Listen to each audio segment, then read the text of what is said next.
Hi, and welcome to Two Ordinary Nerds, a podcast where two ordinary nerds talk about beers, movies, TV shows, and sometimes games, and sometimes comics. How you doing today, Daniel? Doing good. Happy Valentine's Day. Happy Valentine's Day. Did you get me anything? I did. It was a pizza. Yeah, you did. And I bought beer. Speaking of beer, We're trying to do that. We both taste the same beer, so we can at least discuss it a bit better. Our first beer is a Uinta. Hop. It's a hoppy beer. It's an IPA. It's an IPA. It's really hoppy. It's really good. It's from Salt Lake City, Utah, and it is pretty good. I enjoy it. It's one of those beers that I feel like I can only have a couple, just because it's so hoppy and it will make me full. And our second beer, what is it? Second beer is from Sierra Nevada. It's called Sidecar, and it's an orange pale ale. It's similar to, from what I could taste, it tastes similar to Blue Moon, but it's more hot. It's still like a thick beer like Blue Moon kind of, but it's not. It's hoppier. It's pretty good. It's a different taste than Blue Moon, but yeah, I thoroughly enjoy it. Yeah, the Uinta, I will give it 2.5, 3 beers. It's good. It's a good beer, but it hasn't sparked my attention too much. And the Sidecar, I would say a good 3.5. I'd give 3.5 to the hoppy beer, and then I will give a 3 to the Sidecar. Sidecar is good, but it's just an average fruity beer. It's nothing fancy. The problem with these type of beers is like they're good for if the intention is to have a couple. Mm-hmm. Like if I could not have six beers of this over a night, not because it'd be more because I would get tired of the flavor. It's such a particular flavor that it's for two it's great. For having 1 beer, 2 beers after work, it's exactly what you want. It has flavor, volume, and yeah, I'll give it that. Yep. So what do you think we're going to talk about today? Well, I was thinking we were going to talk some comic books. Oh, really? Comic books. It's been a long time. It has been a long time. So what comic books should we talk about? Well, the Civil War II Complete Edition has just hit the market, and we were thinking of talking about Marvel Civil War versus Marvel Civil War II, and then maybe make a comparison against the Injustice comic books. That's the DC. It's a DC comic. So, are you Team Captain America or Team Iron Man? Or are you Team Captain Marvel? Good point. Let's see. Join us.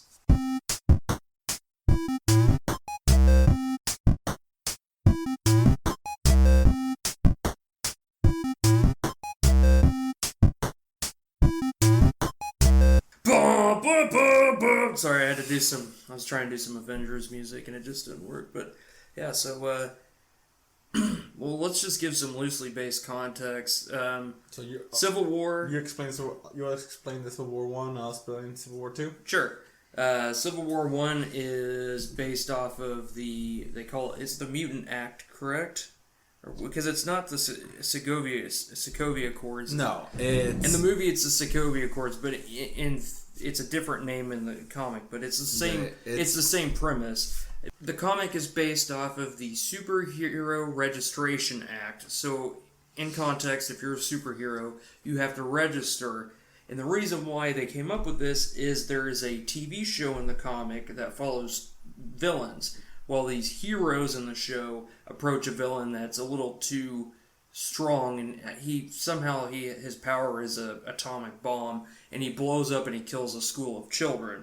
They don't follow the villains. They follow the heroes, and the heroes end up with. Oh, okay, yeah. Sorry, I got that mixed up. But yeah, they so basically they follow them, and there's a school that gets blown up, and in turn they come up with this act where all these superheroes have to register, and so the government and S.H.I.E.L.D. knows who all is superhero and who is not. Well, Captain America is on one side and doesn't think it's right to sign the Accords. And and then Iron Man's on the other side, where he thinks everyone should register. Yeah, that's correct. And the main idea basically is should the superheroes be controlled by the government? And the idea is, if the government ask them to do something that they don't like, or it's unethical for them, that's the dilemma. Well, or should people like who have the ability to blow up cities, should the government know that they're able to blow up cities and have them make sure that they're safe and they don't blow up a city? So that's basically the dilemma. And the dilemma is, do you want to tell the world, and make anybody who's had a secret identity, families endangered, and tell them what to do, or do you rather have the possibility of another catastrophe like this? Because imagine a mutant has the power of the sun and can kill anybody instantly because they can't control that power. And Civil War 2 is basically Minority Report. There's this Inhuman that can see the future, and Iron Man is against using his power because he's not certain that his future visions are 100% correct, and if they aren't, you're basically arresting people for crimes that they haven't committed or they wouldn't be committed. And Captain Marvel is in the other side saying, we need to stop them because thanks to this, we stop Thanos and we stop other villains and other criminals of happening. And that's the main dilemma. I really like, if we're going to jump into kind of comparing, my first and major comparison that I really like is, at this point in the Civil War II, what I like most about it is that the core members of the Avengers, the original Avengers, most of them stuck together minus Clint. But I really like how Captain America and Tony stuck together versus... Oh, like in Civil War 2? Yeah, versus in Civil War 1, they were at each other's throat. That's what caused the fighting. But this time, they were together. Yeah, and this time, I've noticed where I guess I tend to side with Captain America in the first book. They seem to make him the good guy and Iron Man the bad guy. And in this one, they try to make Iron Man the good guy and Captain Marvel the bad guy. I'm going to have a hard time just going with Captain America and Captain Marvel. Yep. So if we make a slip up, I'm sorry. Don't judge us. But yeah, like what I liked of those two books is it's something new, something weird. It's you try to see both sides, although you can tell the bias of the writers. I love how they're integrating the new characters in Civil War 2. Like, Ultimate Spider-Man Miles Morales has a big point. I actually have a question about that. See, this is where you come in hand, being our Spider-Man aficionado, because I'm reading this and I see one Spider-Man and then I see another Spider-Man. I'm like, what the fuck is going on? I'm like, does Spider-Man change into this costume or is this one? And then you only see normal Spider-Man for a little bit and then he's gone. Yeah. But then you see what you say Ultimate Spider-Man is, you see him more. So let's talk about that a little bit. So basically, before this saga came, there was another one, another, it was called Civil War 2 or 3. Civil War, Secret Wars. And basically, what is happening is the multiverse was going to destroy itself. And basically, without going into much detail, all the superheroes of different universes had to stick together. Most of them died, but a few survived and managed to survive. So the three Spider-Man survived. The Spider-Gwen, Ultimate Spider-Man, who is Miles Morales, who's a teenage kid, and the regular Superman, Peter Parker's Spider-Man. So that's why there's more than one. And there's two Thors. There's female Thor, and then there is male Thor who doesn't have the hammer. So it's just Marvel trying to get the money-making comics still in place and destroying other universes, so it all more or less starts fitting into one single storyline until they get bored and probably do another Ultimate and another storyline. But basically, it's another Spider-Man from another dimension that is now living in the same universe as the regular Spider-Man. Okay, so Ultimate Spider-Man is from another universe. Yeah, and it's another universe. Are they friends? Yeah, they get along. Spider-Man is more or less started to become like a mentor, but then he realized that he's doing pretty good by himself, and they seem like they have the same mentality, because in Civil War II, when he, breaks down about. So obviously there's spoilers for the comics in this. We're going fully in depth with this comic, so. Well, it's been out for like a year, so. Yeah. So when the Inhuman sees the vision of Miles killing Captain America, I really thought it was powerful how they showed him breaking down, and Captain's like, "Son, why do you have your mask up? You need to hide your identity." And he's like, and then he's just breaking down. He's like, "They know I wouldn't do this to you, right? I would never hurt you, Captain." Yeah, he's a good kid. He's a good hero. He deviates a little bit from Peter Parker, but he has a lot of Peter Parker in him, because from his universe that he came, Peter Parker died, and then he came back to life. But he basically died, and Norman Osborn recreated the spider that bit Peter Parker, and he managed to get bitten, and he became a hero. And he tried to imitate Spider-Man, and he had the whole support of all the Spider-Man's family. So he had the support of Aunt May, Gwen Stacy, Mary Jane. He had all the support. So when Spider-Man came back and he talked to him, there was more or less like a mentorship-ish, because he looked up to him, because Spider-Man is one of the greatest heroes. Mm-hmm. But when he killed Captain America, it was the same time that the comic line came out with Captain America being a Hydra agent. Oh, okay. So it was a good thing to, like, they showed out, and when they released it, people were like, "Oh my god," Does that mean that Miles will kill Captain America because Captain America was a Hydra agent? But it turns out in the comic that no, he does not kill, and it turns out that his visions are not 100% correct, like Tony said, and that. I really like the message it has, because even though Captain Marvel can see what could happen, it really is you're basically playing God. You can't, just because it says one thing's going to happen, history hasn't happened yet. So, but at the same time, if you don't go with it, that could cause the death of somebody. It could. So, but in turn, with her bad decision making, she cost the lives of other people. But at the same time, she killed time, Bruce Banner they killed Bruce Banner. So I was before we go jump in, what do you? Sides versus sides, what do you thought had the better, the Civil War 1 had a better division of power, or the Civil War 2 had a better division of power?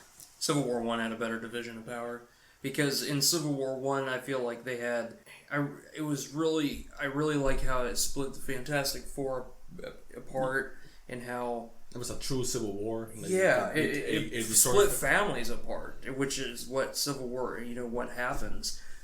I really thought that was powerful. In this one, it kind of did that, but but there wasn't a team that was sort of like the Guardians of the Galaxy didn't split up. Yeah. And that was, I will talk about it a little bit further how disappointing I was with Guardians of the Galaxy in this comic. But I didn't feel that tension, like, there wasn't a really good fight. I feel like Captain America, Iron Man's team was slightly superior. Yeah. In my humble opinion, but I feel like in Captain America's Civil War 1 was slightly superior. Just because I think there was some sort of bias. But going back to what you were saying, I'm trying to stick the comparison. What did you love about Civil War 1 that you wish that Civil War 2 had? And what the Civil War 1 did not have, but it had a good Civil War 2? I know it's a difficult question. So what did one have that the other one did not have, and what did the other have that you wish the other one had? Well, I think completely missing was the emotion in Civil War 2 compared to Civil War 1. I mean, that's such a powerful moment when Sue Storm leaves Richard? Yeah, Reed Richards or whatever. Yeah, that, and then like even the Punisher bringing in Spider-Man, or them hiring villains to do their dirty work on the opposite team. I just feel like that is empowering. It makes the story better. It was just emotional, and then of course Captain America dies in the end, which is huge. That is true. That's a really good point. There wasn't so much tension in this one. There is tension, but I feel like it was more. So for me, I felt like, okay, so the Civil War comic versus a Civil War movie. The Civil War movie felt like Civil War 2 to me because there's not a lot of emotion in it, but they are all pissed off at each other, and the only way to stop that is they have to fight each other. But nobody dies, really. The only person that really gets messed up is Rhodes. So that's what I feel. But Civil War 2, what it had that Civil War didn't have. That Civil War didn't have. Oh man, that's a tough one. Well, Captain Marvel for sure. I think it was neat that they incorporated her way more in this one, and they incorporated Guardians in this one a little more. So you say like the diversity was a little bit higher? The diversity was a little higher. They didn't stick with the core people as much. I saw, there was more Black Panther. He had more of a decision making in this comic versus in Civil War 1, and he was kind of a deciding factor, because he's the king of what's that place? Wakanda, and he tells Captain Marvel, "Hey, Tony's right on this. You're fucking up. We thought you were right, but you're really messing this up. I'm gonna just step back." And I really thought that was cool that they threw him in there more. So they use a little bit of politics better than Civil War. I would agree with Civil War 1 that I think the stakes were higher, or I felt higher. It's being a comic, it was felt higher. Civil War 2, what I liked a lot is I could see a little bit better the two parts. Oh, it does convey a clearer message. The two parts, and you can see more or less that both have. I wish they would stick a little bit longer with the idea that, I was hoping that they would show a little bit more like Captain Marvel being, okay, Tony, let's try it your way, and something bad happens, and Captain Marvel's like, see, we can't do this. Yeah. And showing that, we know it's not 100%, you can arrest for somebody, it's like, well, it's better than letting people die. That dilemma, can you arrest somebody for not doing something? And there's a possibility that that could happen, but there's a possibility that it could happen. I wish they were portrayed that way, but if they did, it would be, for me, perfect. But in this case, I think the separation was much clearer, much more understandable than in Civil War 1. Even though in Civil War 1, and I think it's because I'm more Captain Iron Man in Civil War 1, I understand why. I just can't understand why anybody is against it. I understand that they don't want the government to tell you what to do, but at the same time, I wish they would have portrayed it a little bit better. Portrayed Iron Man makes sense. You can't have somebody who can, destroy a city walking around with no supervision. Yeah. Because it's like the same idea. It's like, imagine if I'm walking down and I have a nuclear bomb in my car and just driving along, and it's like, well, I built it myself. Yeah. I didn't tell the government. Like, no, you should more or less tell people what you can do. So yeah. So that's why for me, in this case, this it was is more 50-50 because I can understand both parts, even though I think they had a harder time explaining that two parts in Civil War 2. But in Civil War 1, they explain it very well, but it makes no sense that Captain America will be fine with guy who had nuclear detonation powers walking around that city with no consequence whatsoever. Yeah, I do. I would have thought that it would have been... for me, the confusing part of Civil War 1 is I feel like the roles should have been reversed. Because I feel like Tony being just Tony, he would be the one that would be against being the Sokovia Accords. I think they did it on purpose, and I think that's why they did it. I think they did it on purpose just because of that. Just because if Captain America does it, it would be betraying like, it's Captain America. He always does the good thing. Blah blah blah blah blah. And Iron Man is always the conflict. Here is Captain America saying like, yes, we should do this, and Captain America be like, no, I'm trying to be in that moment of time, like the patriotic saying like, doesn't matter what life throws and you have to be a tree, you cannot move, and you say no, you move, sort of thing. But overall, liked it. Yeah, I thought it was good. It did have some impactful deaths. I mean, Rhodey dying is pretty big. Bruce Banner dying is huge, which still kind of is confusing though, because I'm like, what arrow could you create that would kill Bruce Banner? Bruce Banner created it. I know, but how could he it just doesn't make sense. That part had a lot of that's the bad things of the comics, is because everybody has a loophole. Everything has, like, you know, if one comic book artist or writer makes something like Wolverine, there's a comic where he comes back from one single silver cell back to normal. There's a humongous part of, like, you know what, you know, how does he revive, and is he invincible? Like, what happens if you cut, you know, Wolverine in half, like vertically in half? Do you get two Wolverines growing, or you get one Wolverine growing? What would happen? So there's Bruce Banner. Hulk can be killed. We know that, and there's different ways to kill him. True that I think that an arrow killing Bruce Banner was a bit weird. I wasn't expecting it, but at the same time, I think it showed that Marvel's trying to change and kill and be different, because now we have a new Hulk.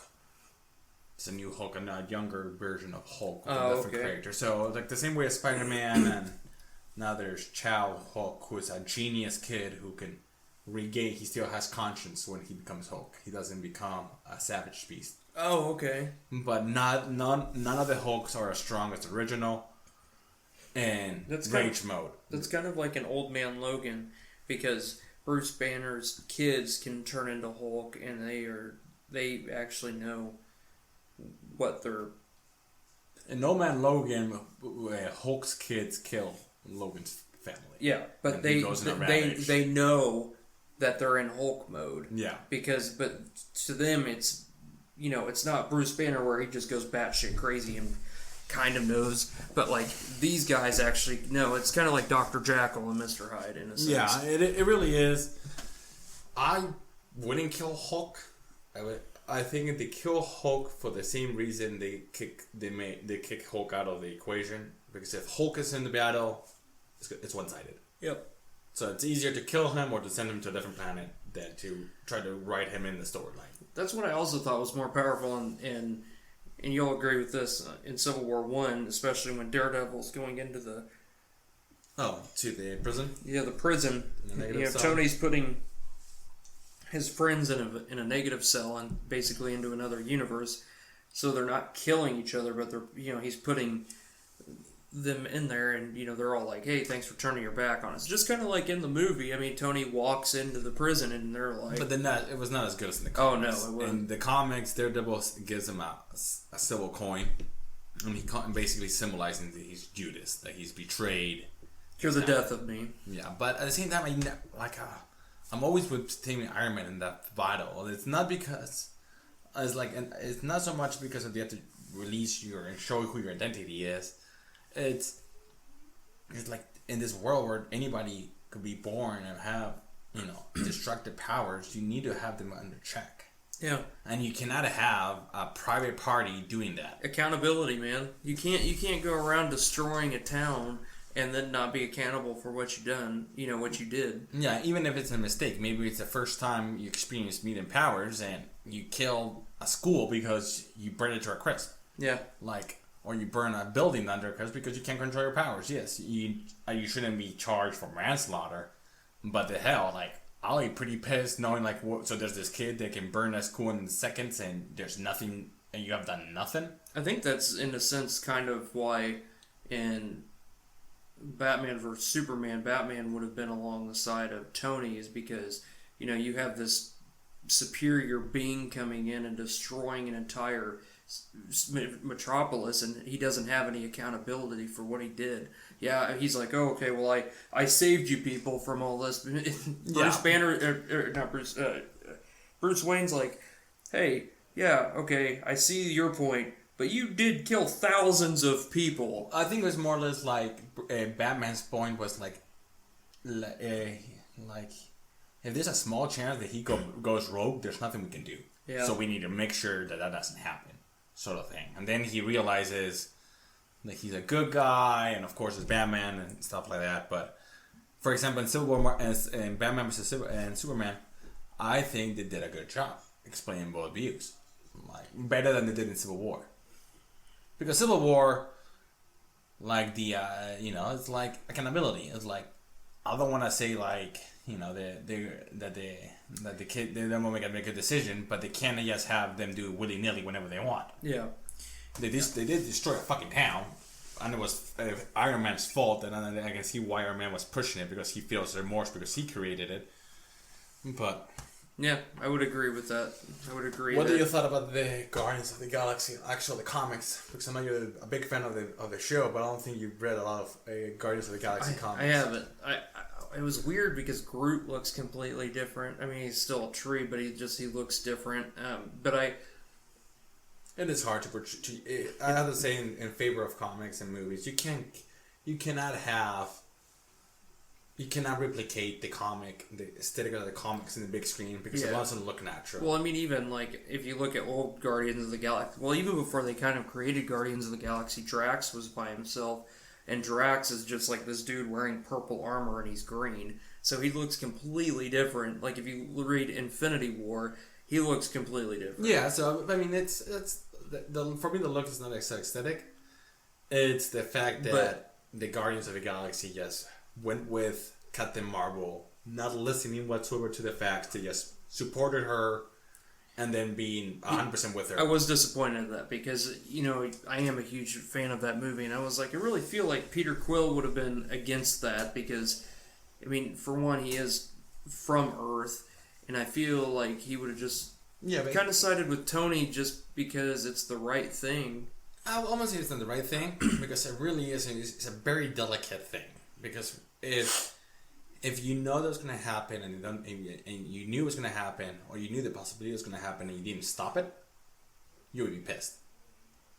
But that's the point. That's Captain Marvel's point. Like, yes, we don't know it's 100% true, but what happens if it happens? What happens if we are not sure if that lady is going to sell nuclear bombs to, Russia, or in this case a terrorist group or Hydra, and you let her go, and then she sells the nuclear, things to Hydra. Yeah. So you're like, what the fuck? That's you knew about it, and you could save all these millions of people, but you didn't do it because the possibility of you not doing it. That's the mentality in Captain America. Iron Man was the opposite. It's like, you need to have proof, and without proof, it's one of those things. Like, even with them all feeling the visions, because as the comic progresses, the Inhumans' powers progress, and he's able to project his images onto the other, Captain Marvel, Iron Man. Everyone sees them and feels what he's feeling, but even then, it's still not proof. Mm-hmm. It's just a vision. Mm-hmm. I like Iron Man's point of view, and I think justice-wise, Iron Man says the right thing to do. Just because to serve justice, you need to have proof. Mm-hmm. But being a human being, I think I would have sided with Captain Marvel. Just because the idea of me knowing something and not stopping it would hurt my conscience too much. So I would imagine you would see like Spider-Man in the comics, Spider-Man killing Captain America, seeing that and be like, well, we don't know, he's a good guy, we need to trust him, and then he kills him. I would have been like, we should have stopped him. We should have put him in Excel for a month, make sure that wouldn't happen, and let him go. But we didn't, and this happened. That's the point that it's, for me, that's so good about the story. It's, what if he did it? Because when you're reading it, you don't know. Like, I'm signing with Iron Man, but you're not sure. And what would have happened if it had been true? What would have happened if that Spider-Man was a clone or an imposter and kills Captain America? What would Tony would have said? Oh, well, we didn't know, blah blah. So that's for me. I liked it. I still feel, though, for me, that I would have still been on Tony's side, just because you can't imprison someone based off of. That's what I mean. The justice would have been with Captain America. Captain America would have been with Iron Man, but my question is, what would have happened if you knew there was a guy who had the potential of blowing up a school? Just keep an eye on him. What happens if the Hulk? Who's going to stop the Hulk? What happens if the Hulk goes rampage and destroys the city? You can't stop him. Yeah. What would you do then? You can arrest them because you have no proof. Yeah. You have you have the proof of the vision, but you know that it's a little bit over 50. It's high in probability, but at the same time, there's a chance. Like you don't know, and you're gonna have the. I would probably just still take the chance, because. I think it's because it's a comic, but if it was reality, it's the same thing as if someone. That's my problem. I try to portray it in a reliably. So what would have told you? What would happen if it happens day to day? What happens like in the Cold War? There was a possibility of Russia blowing up the United States, and the United States blowing up Russia, and the only reason they didn't blow up each other is because Kennedy and the Russian guy came to an agreement. Well, yeah, that or because it was mutual destruction, not only for from the two countries, but for the world. But if not, it would have been a shit show. But that's the point. That's exactly a good conversation. Well, I mean, I guess in a sense, if you were to say, if you had this foresight and you were able to say, okay, so I know 9/11 was going to happen, and you saved, all the people that didn't go to Iraq. You saved all the people that died in the towers and on the airplanes. For the possibility of it not happening, because if you stop it, you don't know if it will or will not happen. So you would never be confirmed. Correct. I guess the only... It's so hard to pick, because if you can stop... I just feel like in this scenario, a lot of it... The reason why I feel the way I do is just I think a lot of it's just like thinking in terms of Doctor Who, is because if a point in time is significant things are supposed to happen, and if you mess with that, something else is going to happen that could be worse. So if you take that point out, something else could happen, and that could be more catastrophic, and more people could die because you didn't do that. But I mean, that's then you get to the point if you change that, and what can you not see the next one? And why can you not see the next one? And you cannot see the next one, and you cannot see the next one. So I get the point, but imagine how reliable is the vision? Because how many times have... but imagine you go back in time and you have the possibility to stop Hitler. But things are supposed to happen whether it happen. If you change one thing in history, it could be catastrophic for our timeline. So if you think about it, if you were to go back in time right now... But what will you do? Will you doom all those people? You're there, you're in that moment there. You see those people. You know that half of that. You know that half of those people that you're seeing right now are gone forever. And you're gonna let them die because it's one of those. But you're saying, you cannot guarantee me that these people are gonna survive. You can guarantee me that there's gonna be something bad happening in the future. Maybe you stop Hitler and everything goes dandy. True. You don't know that. But you stop one person, and then I'm also watching a show called Timeless. Yeah, but all those shows have that thing that you can't change the past, because if you change the past, there can be hundreds of thousands of different outcomes, and it could be really. Well, really no. bad. This is why I'm thinking is the main actress in the show, which is it's really kind of powerful. She goes back in time for one of their first job. Well, she comes back and she's married. Her mom doesn't have cancer anymore, but her sister never was alive, and her sister's her best friend, closest person. So she comes back and she's like, Mom, why are you this way? And then she's like, oh, haha, I never had cancer. But she had never had cancer because she never met that father that they had the sister with. So, and this father... So, yeah, that's the whole entire point. But my point is... It's just insane. You cannot know the difference. You can't. You can't know what's going to happen. And there's the thing, are you going to save these people not knowing what's going to happen in the future?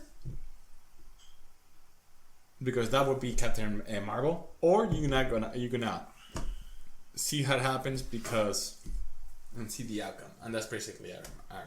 I feel like that's the comparison. Yeah, I think it's a hard thing, and that's why this book made sense. A little bit bigger, better than the first one, just because we could argue, and we can both see the side. I can see like, yes, you're. I'm saying justice is with you.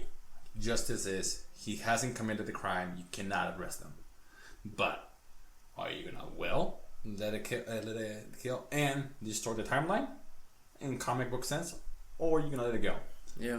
So, and what would you get the book? What do you think about the book overall? You give it 5 beers, 4 beers, 3 beers? I would say I'd give both of them a 4. I mean, they were both really good, but they both had their parts that needed to be fixed. But they were I mean, I wouldn't give it it was definitely above average or normal comic because it's like all of your favorite characters fighting each other. So how does since this is a good transition, how does this compare to Injustice? I don't know a lot about that. So Injustice came from a video game, point number 1, and it's a DC, and it's heroes versus heroes, villains versus heroes, villains, all versus each other, and then it got very popular. And they spun the comic. Basically, it's similar to the idea of Civil War, but Marvel, but it's not the original timeline. It's an alternative timeline, and it basically based that the Joker, basically with fear gas and Joker gas, and the fear gas and kryptonite makes a bomb, and puts inside of Lois Lane detonator. So if she leaves the atmosphere or so many distance from Metropolis, a nuclear bomb will blow up in Metropolis. So when the Joker goes into the submarine, the fear gas with the kryptonite gets in his system, and he thinks that Lois Lane with her baby inside and the detonator is Doomsday. So he grabs her and takes her out to the atmosphere and basically starts pounding her. And then when the sun hits him and he starts getting his strength back, he realizes that he's killed Lois Lane with his unborn baby and blew up Metropolis. Oh, wow. And the Joker did it because he knew he would snap. Then Superman flies down to Gotham, gets the Joker, and Batman's like, don't do anything stupid, and he just punches him through his chest and kills him. And Batman's like, what the fuck have you done? We don't kill. And basically he's like, no, I'm done. I'm done with humans. We put them in, they come out, they kill each other. They're a fucking plague. I'm gonna make it fucking good now. All wars are done. You're gonna follow my rules. And basically, Wonder Woman, Flash, basically the majority of hard hitter Justice League members go with Superman, saying yes, humans cannot rule themselves. It's chaos. It's very aggressive. And Batman says like, no, you don't have the right to do that. So Batman, Green Arrow, the Black Canary, Harley Quinn, and a few little people go with him, and they run away because Batman basically starts fighting with Superman, and Superman is like, no, you're done. So basically Superman tells the world that Batman is Bruce Wayne. So they both start fighting. So it's basically the team is divided, and they basically make a super serum where you can become temporarily as strong as Superman. A good scene in that book is Alfred beating the shit out of Superman. Oh wow! He beats the shit of him, and Superman breaks Batman's back. But Bane did that too. Yeah, but he gets the super serum, basically. So they basically are fighting, and Superman basically starts killing people left and right. If you're not with him, you're dead. So and Flash starts getting fucking, like, he's not sure about it because... So it's kind of like Spider-Man in Civil War 1. Sort of. He doesn't betray Superman until the very end. Mm. But he's having conflicts. He's realizing there's something wrong. Hal Jordan becomes a Yellow Lantern. So he's a Green Lantern, becomes yellow under Sinestro. They killed another Green Lantern. So basically the entire thing is... It's not as good as Civil War that having there's two basic, I can see his point and I can see his point. No, here Superman becomes a tyrant. And it's his way or death. Wonder Woman, who's in love with Superman, follows through. And Batman says, fuck no. So basically, a lot of people died, and like Green Arrow dies. Superman kills him because he shoots an arrow, and then Superman laser beams, I think, him or does something, and he jumps away, and Superman kills his dad. Oh, okay. So he gets even more pissed and kills him, and then his mom says like, "Don't recognize you," and Superman says, "Take her away." He can't kill his mom, but he's like, "Take her away," and so there's all that influence. By the end of the book, Batman opens like a a multiverse machine and gets Superman from a different universe, Superman, Wonder Woman, Green Lantern, all the Justice League, and brings them over and says, "This is what happened." And in that universe, Batman stops the Joker before everything that happens, so he never had to become evil. Okay. So he's like, "This is what happened," and Superman, not having that grief, comes in and realizes that, "Oh my God, that's wrong." So they both fight, and the new Justice League, the good Justice League defeats them and imprisons Batman and Superman. Now the Injustice 2 video game is gonna show up with a new timeline. I'm not sure how it's gonna go. Once I get my hands on it, I'll know. But it's a really, really fun comic because it's what you always wanted to see: Superman going batshit crazy. Like killing left and right, Batman having superpowers, super strength.